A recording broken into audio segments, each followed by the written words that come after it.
Ladies and gents, hello. Welcome to another video. Today's video is an interview with Luigi from LN Capital. Luigi is a property investor and developer with big aspirations, I must say. Luigi, hello. Thanks for coming on my channel. How are you? Guys, hi everybody. Thank you for having me on, mate. I appreciate it. No worries. Thanks for coming on. Rather than do some kind of like big intro, I'm sure a few people know who you are. So let's get straight into it, and I'll do a quick Q&A with you. So you work full-time in property right now, is that right? Yeah, so I'm full-time property developer, yeah. Cool. And how many properties do you own? I've currently got 4. I just sold one. I did have 5, but I just sold one. So I've got 4 at the moment. And then I'm buying 2 more as we speak. Brilliant. 2 more deals on the go. And what area of the UK do you sort of operate in? I'm in Nottingham, so East Midlands. And that's where my main focus is, Nottingham. Cool. And is that because you live there as well? Or is there a certain reason you picked Nottingham? Yeah, I mean, it's my home city. So this is where I'm from. And it's been working well, the property stuff that I'm doing. So I just thought, let's keep going. Let's keep building the portfolio in Nottingham. Okay, cool. So that gives everyone an immediate sort of background on who you are and that you've got 4 houses. Yeah. I know people love numbers. So let's talk about that first deal, property 1. Yeah. Talk to me about it. Was it a house? Was it a flat? And how many bedrooms? Yeah, so it was actually a 4-bedroom house. It was a 3-bed with 2 reception rooms. They were both large reception rooms. So I just turned one of the dining room. So one of the reception rooms, I turned it into a bedroom. So it was essentially a 4-bed. And I got it for 125k. Yep. It was a motivated seller, so he wanted a quick sale, and I was able to, just secure it. I viewed around 30, maybe 40 houses before I got that first deal. So I definitely was very picky, and I'm glad I was. I bought it on a residential, so I put down 10% deposit. Yeah. I lived in one of the rooms, and I rented out the other rooms. Amazing. So it was cash flowing me. Profit was around £550 per month after I've paid off the mortgage, the bills, everything. So it was a bit of a life changer because I was working my day job and then I'd done this deal and now I'm not having to pay rent anymore. So I'm living completely for free and I'm making about 550 quid. I bet that opened up your eyes a bit. And I mean, what a first deal to start with. A lot of people have, their first deal is as a learning curve rather than a sort of an eye opener and a game changer. So that's cool. What were if you don't mind me asking, what were the numbers on it, like purchase price, refurb, and that kind of thing? Yeah, so it's interesting. This one, I did not refurb it one bit. Cool. But I believe that it was genuinely below market value. Yeah. Because I bought it for 125k. And it was around a year later, I was able to refinance it for 150. Jeez. Okay. Good. So I was able to pull out about 20k from it. Brilliant. Which that went to my next deal. So that money that I pulled from the property, that went to my second deal. And as you say, you did it on a buy-to-let residential mortgage, 10%. I mean, I think that's something that, I don't know about you, you probably get a lot of messages like it. I get a lot of like first-time investors and they perhaps miss that opportunity to perhaps buy in their own name and with 10% mortgage. Yeah. So I think that's I'm pleased to hear that, to be honest with you. So yeah, because it was a residential. It wasn't a buy-to-let. It was just straight up residential. So yeah. Obviously, I told the lender that I wanted to rent out a spare room, and they were like, "Yeah, that's fine, do it." Cool. And where did you get the money to do that? Was it straight up savings, or? Yeah, so I've saved up £6,000. Yeah. From my job, and yeah, I had a little side hustle going on. Well, not a side hustle, that's the wrong word. I had a side job, so I was working like 2 jobs. Saved up £6,000, and then I borrowed £6,000 off friends, family, different people I knew, and I just basically scraped the money together till I had £12,000. Bought the first house, but then I remembered, oh crap, I need furniture, so I had to like raise more money then. But you know, it's all learning. It's all a part of the game, I guess. Yeah, been creative since day one. So, Yeah. um, so yeah, taking a step back, is there a reason that I think you kind of covered this, but is there a reason you chose to invest in property? Like, is it because that first one was just so good, or is it something before that? Yeah, I think the reason I've chose to invest in property is because um, my mum bought a property 25 years ago for £80,000, and it's now worth around £400,000 just because of capital appreciation. So she was always throwing that in my face, like, this is what I did. And, you know, not bragging, but she was always telling me about it.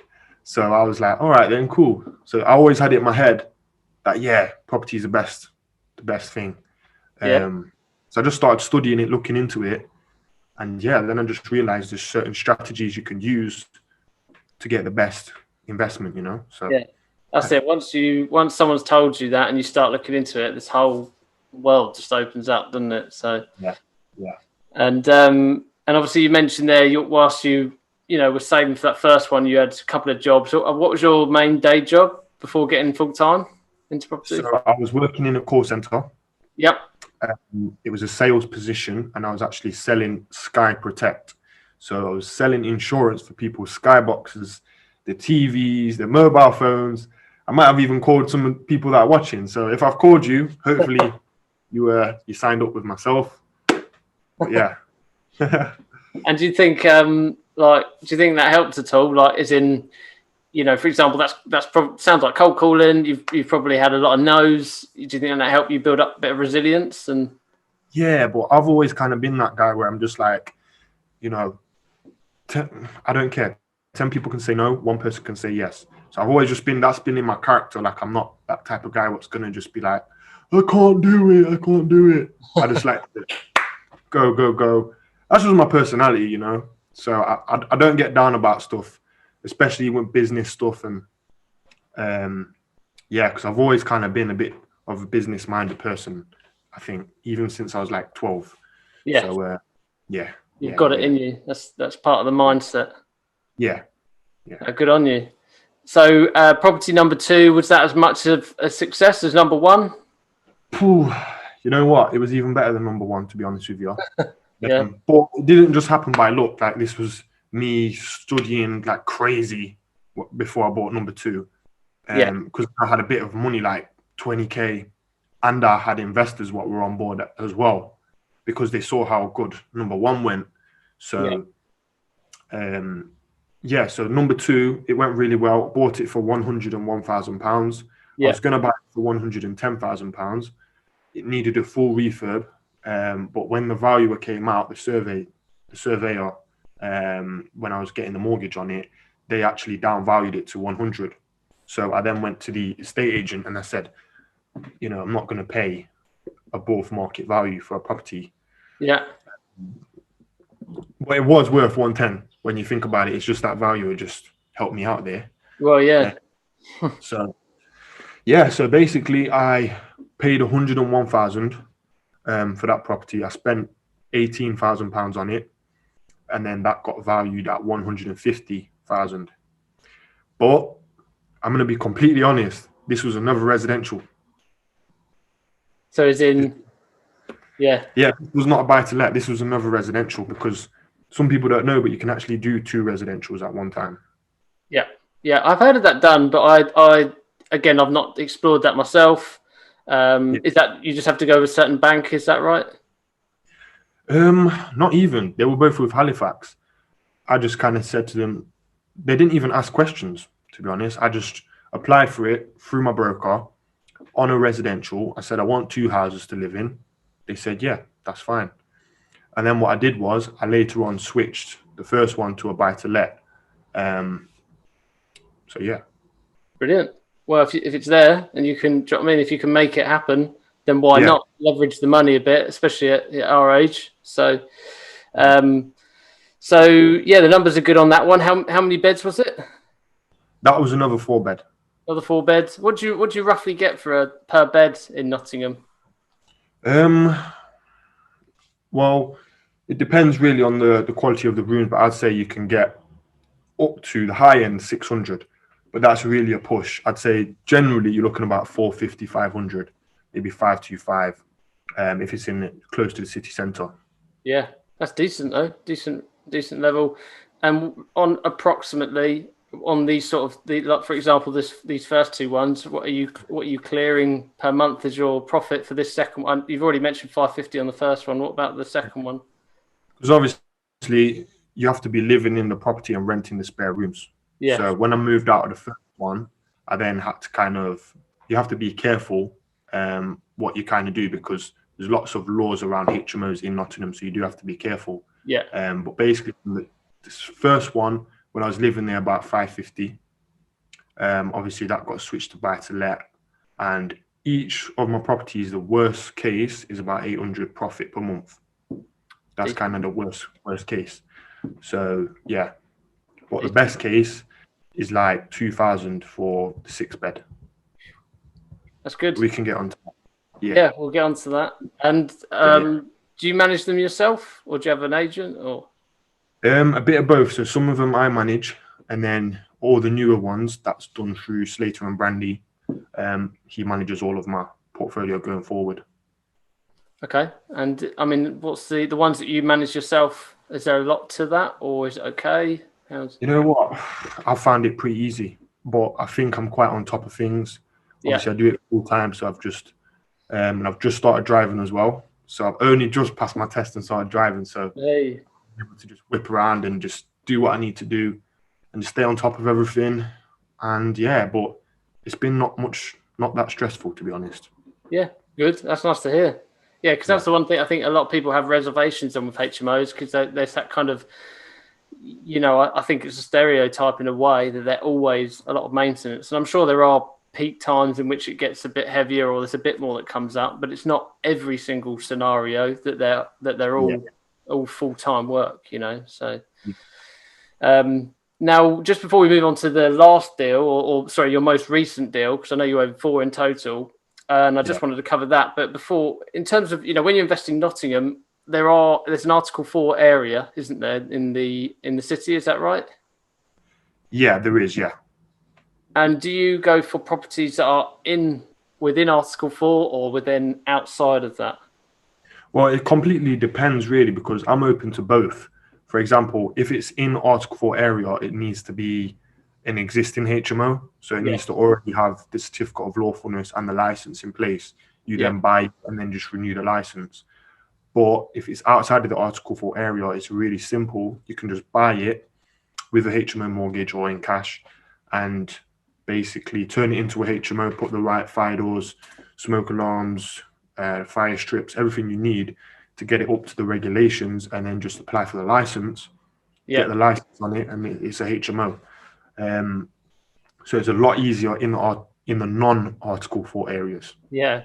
What do you prefer to do? Or, with Non-Article 4. Yeah, just because you. But I think the Article 4 area properties, they're worth a lot more because in Article 4 areas, it's harder. You can't make new HMOs.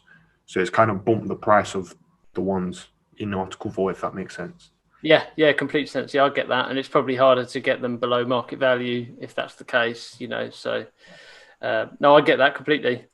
So, yeah, this latest one, which I've seen some pictures on, this looks like, is it currently underway? I think you're currently doing the refurb or... Yeah, so I'm very, it's basically finished. To be honest with you, I've just got the furniture to buy. So this is my 5th deal, and then obviously I'm buying number 6 and 7. But I just sold one, so I just sold one at auction.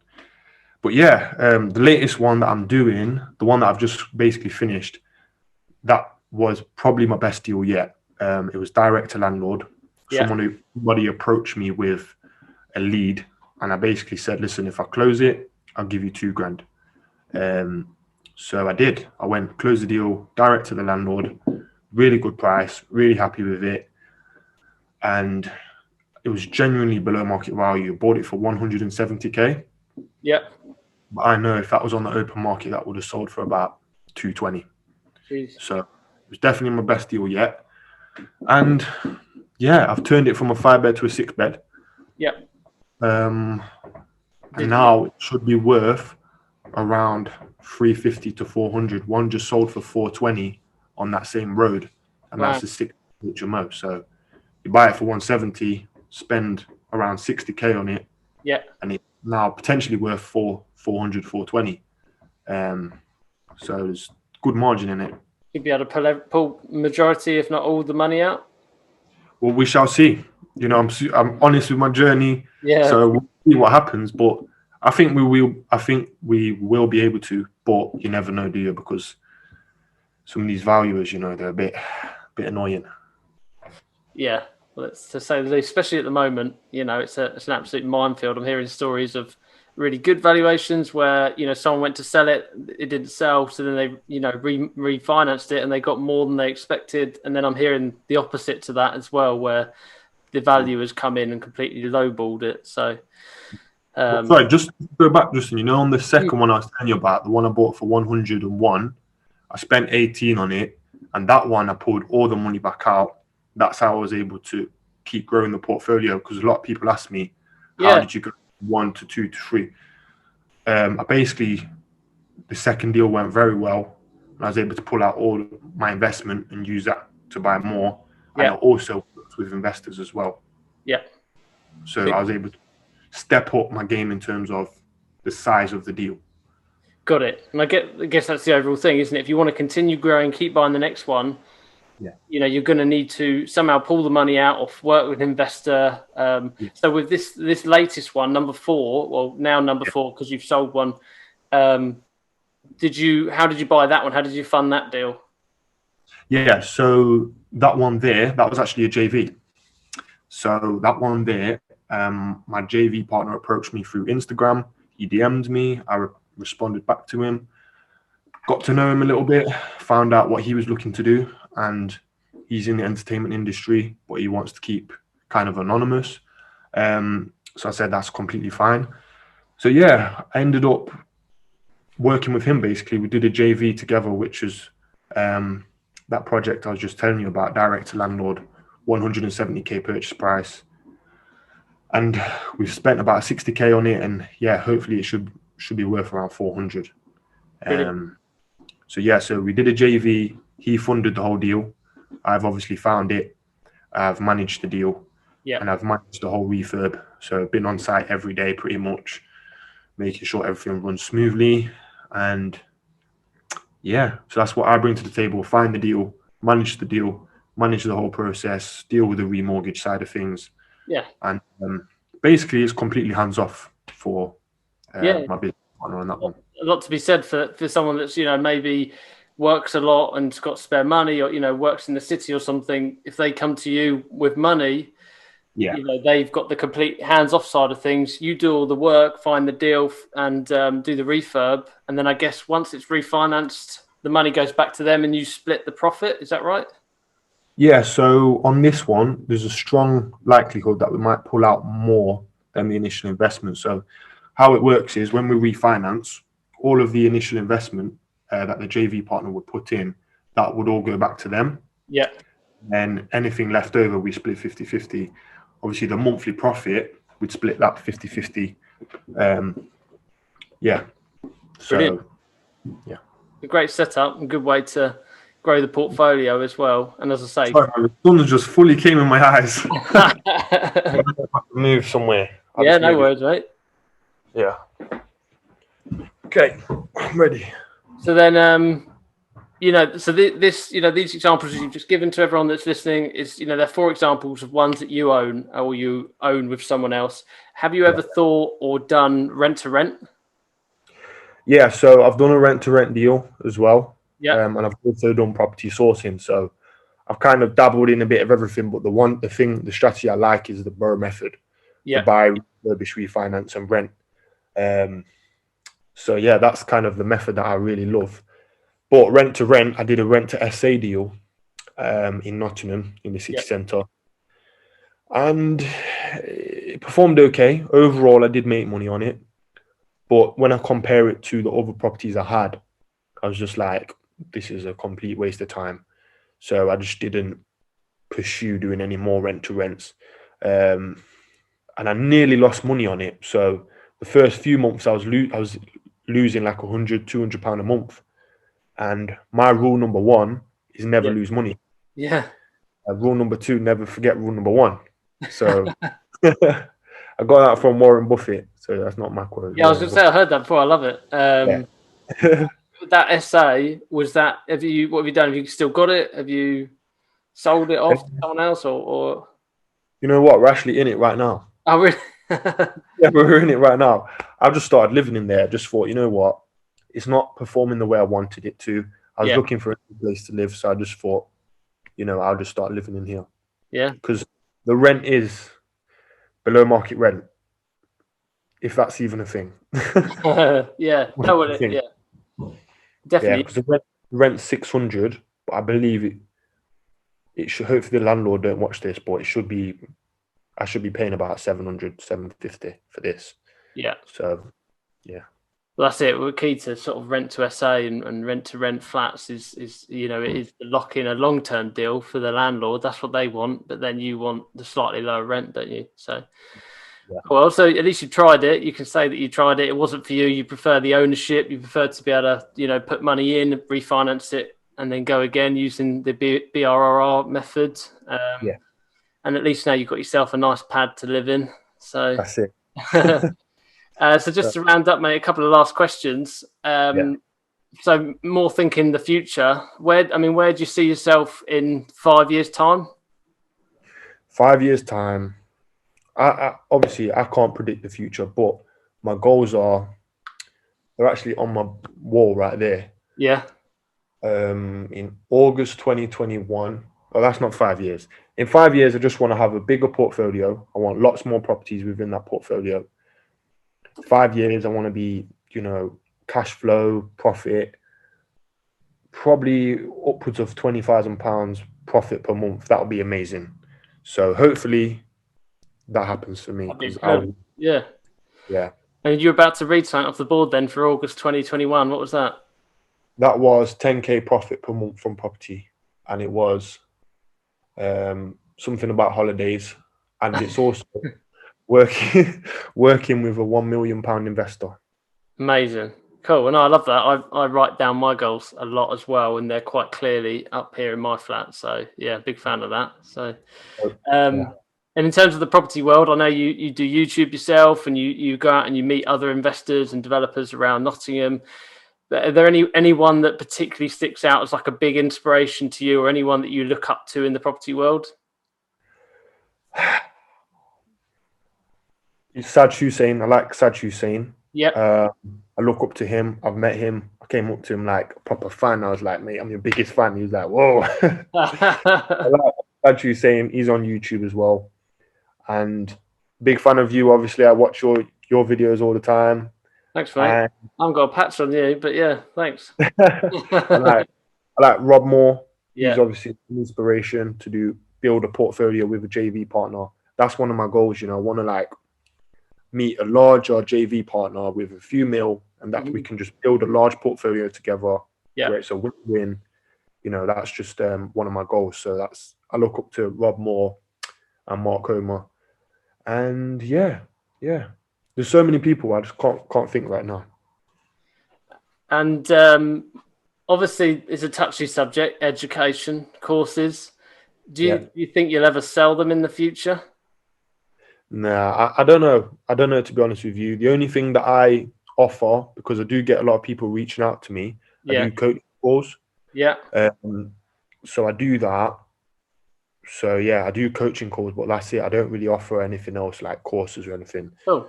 In the future, who knows? But I don't think I would make them really expensive. If I was to do a course, I'd make it just a medium price.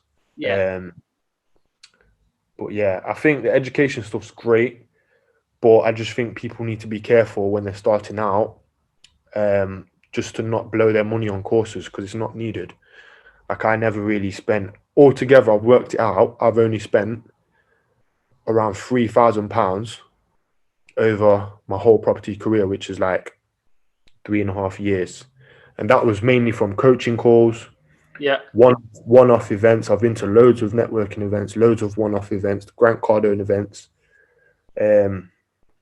So I've done a lot of stuff for that 3 grand. So yeah, but I never bought anything like expensive or anything like that. I just don't see.